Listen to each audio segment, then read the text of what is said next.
Hi guys. Today I'm introducing Vivago, a one platform wedding workspace to plan your wedding and every single event that happens in your wedding in total control. So what is Vivago? Vivago is a planner app. It's not just an app, it's also a workspace where you can collaborate, invite all your family to work with you in one workspace and track everything together. It's really good when you're trying to plan your wedding yourself, and it's also good when you have a wedding planner, so you can coordinate with your wedding planner on a singular platform. You can manage your budget, your wedding ceremonies, your tasks, and your vendors, your guest list, and everything else in one space. So in this video I would like to dive in and see the platform and how it works, and give you a brief overview of what Vivago does for you. So Vivago is actually quite new.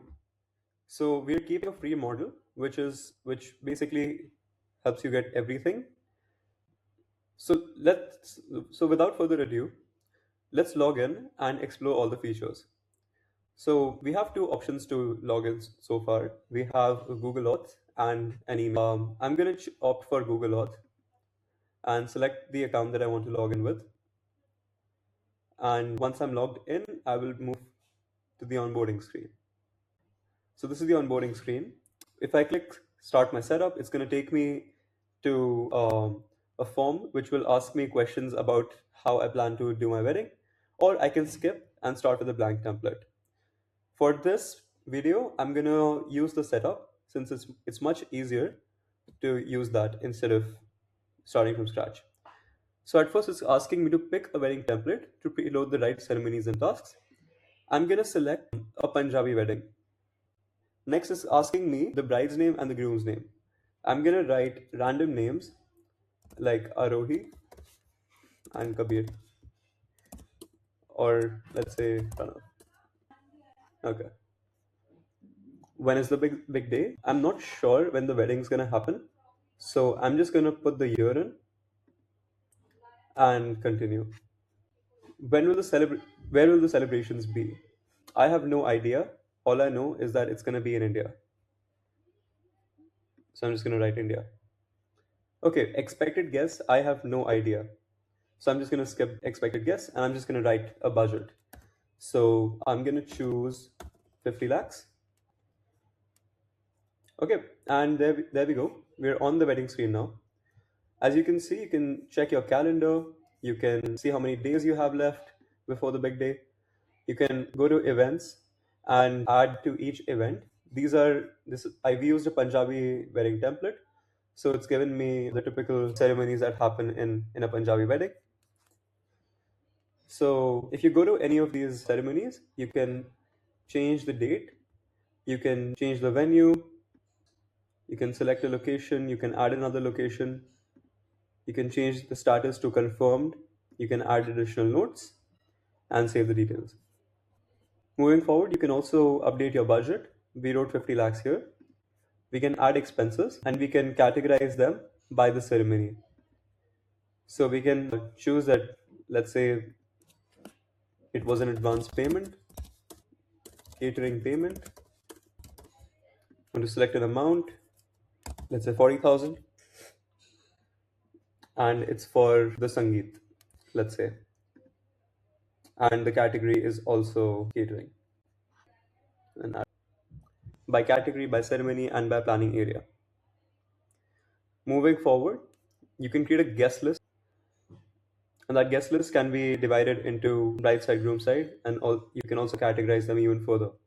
So when you add a guest, usually in Indian weddings, you just send one invitation per family. We have that feature too. And you can like choose the name of the head of the family. For example, I'm just going to write my name, and I'm the groom side, let's say, and I have, let's say, 10 people in my family. I can write their individual names or I cannot write it. It's completely optional. I can give a phone number, and then I can change the RSVP status to pending and add the guest, and so on and so forth. You can keep adding guests. Then, if you want to ping them, ask them for an RSVP, You can click on the WhatsApp icon here.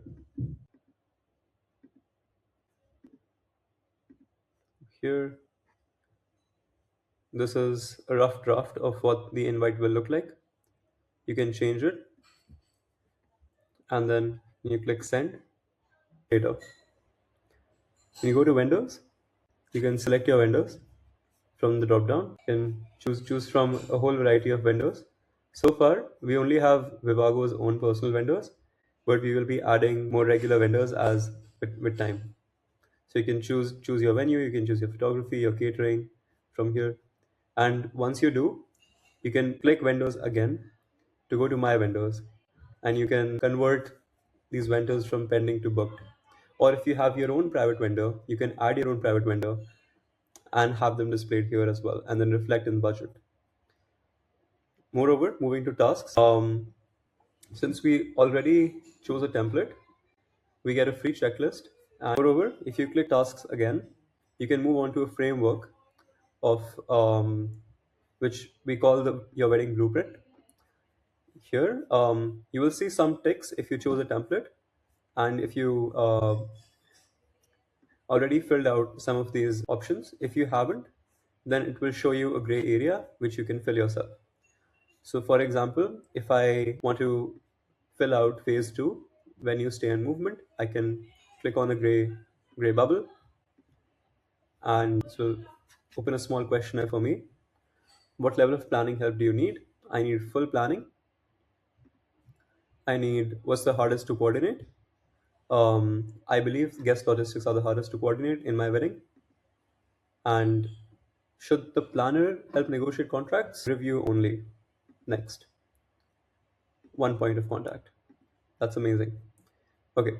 Once I'm done, it will show me a nice tick here. And this will also reflect when I reach out to my vendors, or when Vivago reaches out to their vendors to book your wedding. So that's it. That's all for today. We didn't go into editing your wedding plan or creating additional workspaces, but we will at some point. So stay tuned for that, and hope Vivago can help you plan your wedding better. Thank you.